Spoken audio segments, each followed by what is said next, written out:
நான் ஊருக்கு வந்துட்டேன்னு ஏற்கனவே வீடியோஸ்லாம் பார்த்துருப்பீங்க, தெரிஞ்சிருக்கும். இப்போ வந்துட்டு கடையில் போயிட்டு என்னென்ன பொருள் வாங்கினேன்னு வாங்க பார்க்கலாம். இந்த எண்ணெய் வந்து 170 சொன்னாங்க, நல்லெண்ணெய்ன்னு சொன்னாங்க. நல்லெண்ணெய் எப்படி 170 கொடுக்குறதுன்னு தான் தெரியல. சரி வாங்கியாச்சு 1 லிட்ரு. ஜீனி ஒரு 1/2 கிலோ. ஏன்னா தம்பிக்கு பால்லாம் ஆற்றி கொடுக்குறதுனால முக்கியமாக தேவை, நம்மளும் காபி டீ போடுறதுக்கு. அப்புறம் வந்து மஞ்சத்தூள்.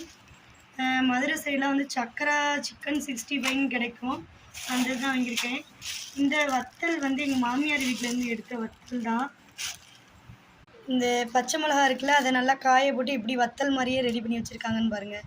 சிக்கன் குழம்பு மட்டன் குழம்பு வைக்கிறதுக்கு பட்டை சோம்பு பாக்கெட்டு. வெளி சைடெலாம் மகாராஜா பொடின்னு கேட்டால் கிடைக்கும். இங்கே வந்து செக் மார்க் அப்படின்னு கேட்டால் தான் மதுரையில் கிடைக்கிது. மிளகு, சீரகம், சிறுபருப்பு 1/2 கிலோ தான் வாங்கினேன். முக்கியம் சோறுக்கு உப்பு இல்லாமல் தின்ன முடியாது, அதனால கல் உப்பு. கறி எடுத்தால் வதக்கிறதுக்கு கொஞ்சம் இஞ்சி பூண்டு பேஸ்ட்டு. ஆச்சி சாம்பார் தூள் தாங்க வாங்கியிருக்கேன். காஃபி போட பாலை காய்ச்சி டீயை போடங்காட்டி ஒரு காஃபியை போட்டு எப்போனாலும் ஆற்றி குடிச்சுக்கிறலாம் அப்படின்ட்டு. ஏன்னா இங்கே வந்து வேலை வெட்டிகள் அதிகமாக இருக்கும், அதனால தான். முக்கியமாக உருளைக்கிழங்கு வறுவலுக்கும் ரசத்துக்கு வந்து பெருங்காய பொடி சேர்ப்பேன், அதனால் பெருங்காய பொடி. டீத்தூள் வந்து ஏவிடி கோல்டு கப் அந்த டீத்தூள் தான் வாங்கியிருக்கேன். 1 கிலோ அரிசி வந்துட்டு 60 ரூபான்னு சொன்னாங்க, அதில் வந்து 3 கிலோ வாங்கியிருக்கேன். மதுரை சைடு வந்து கர்நாடகா பொன்னின்னு கேட்கணும் இந்த அரிசிக்கு பேர்.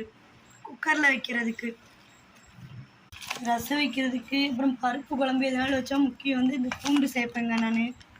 யாரெல்லாம் சேர்ப்பீங்கன்னு சொல்லிட்டு மறக்காமல் கமெண்ட் பண்ணுங்கள். இவ்வளோ பொருள் வாங்கினதுக்கு மொத்தம் 672 ரூபா வந்துச்சுங்க மக்களே இந்த பில்லுக்கு.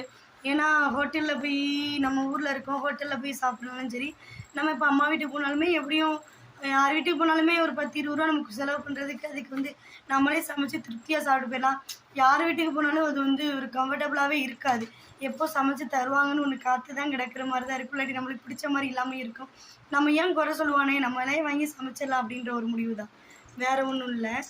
அதுக்காக வந்துட்டு அம்மா வீட்டுக்கு சாப்பிட மாட்டீங்களா, மாமியார் வீட்டுக்கு சாப்பிடணும், அவங்களாம் ஏன் வரமாட்டேன் சாப்பிட அப்படின்னு தான் கேட்பாங்க. இப்போவுமே சாப்பிடுன்னு சொன்னனால தான் எங்கள் மகனுக்கெலாம் ஊட்டிகிட்டு வந்தோம்.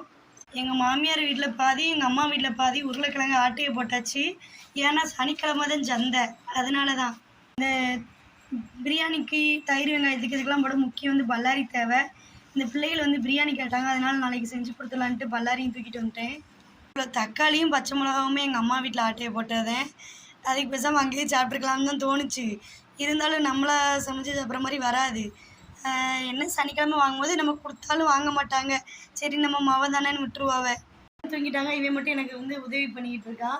அந்த வீடியோ பிடிச்சிருந்தா மறக்காமல் சப்ஸ்கிரைப் பண்ணி ஆள் பண்ணி நம்பிக்கை வச்சுக்கோங்க. ஓகே பாய் பாய் சொல்லு.